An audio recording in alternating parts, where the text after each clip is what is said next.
Perkembangan pasar modal Indonesia terus menunjukkan tren positif dalam beberapa tahun terakhir. Inovasi produk investasi pun semakin beragam.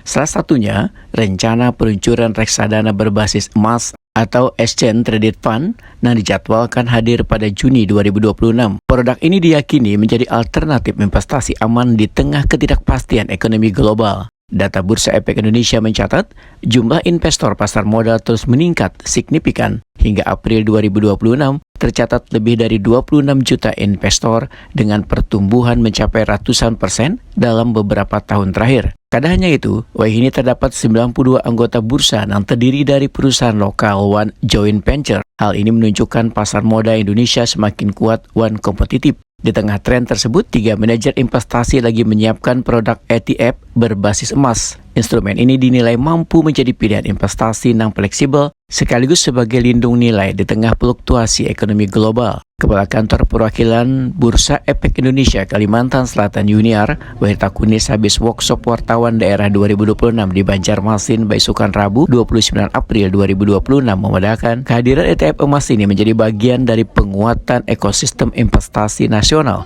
serta membuka peluang distribusi emas kepada investor domestik maupun global. Performa emas yang terus meningkat menjadi daya tarik tersendiri. Pada tahun 2025, emas bahkan mencatatkan imbal hasil tertinggi dibandingkan instrumen lainnya.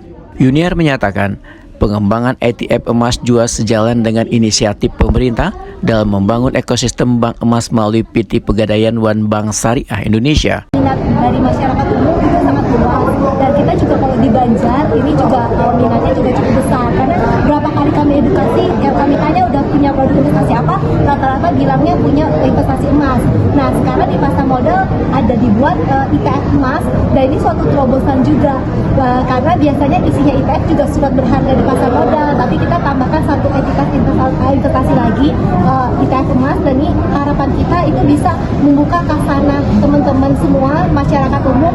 Kalau mau investasi emas pun ada loh bentuknya dalam bentuk ETF reksadana, tapi bisa diperjualbelikan seperti perdagangan saham di pasar modal kita. Tadi kita diskusi kondisi sekarang, kita semua sangat menjadi fokus dari semua pasar modal di belahan dunia manapun.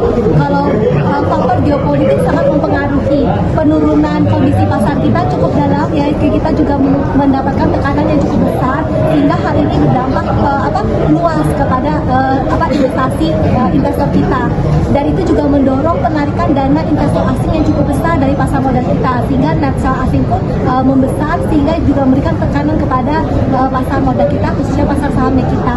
Nah, tapi kita harapkan di kondisi seperti ini investor kita semakin cepat mencari peluang, karena dalam kondisi apapun di pasar modal, ketika kondisi lagi ada penurunan, berarti itu kesempatan kita memiliki saham-saham yang sekarang under value atau harga sahamnya di bawah dari harga wajarnya, sehingga kita harapkan ketika kondisi membaik, pemulihan ada, tentunya itu akan mendapatkan peningkatan keuntungan yang signifikan.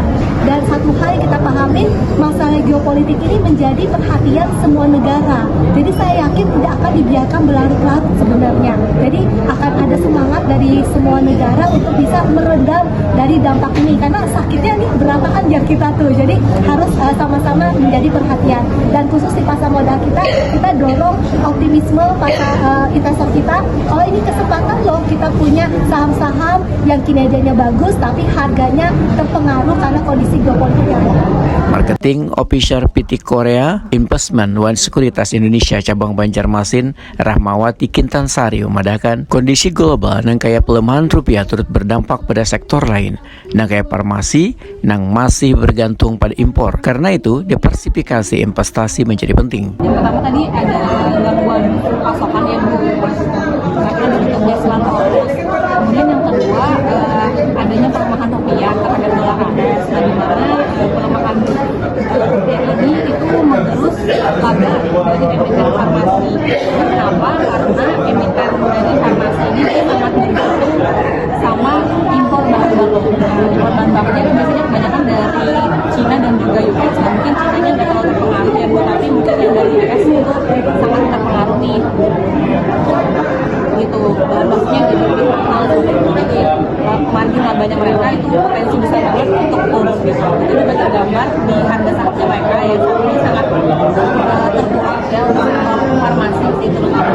ETF emas dinilai dapat menjadi solusi gasan investor, khususnya institusi gasan menjaga nilai aset matan tekanan inflasi maupun gejolak ekonomi global.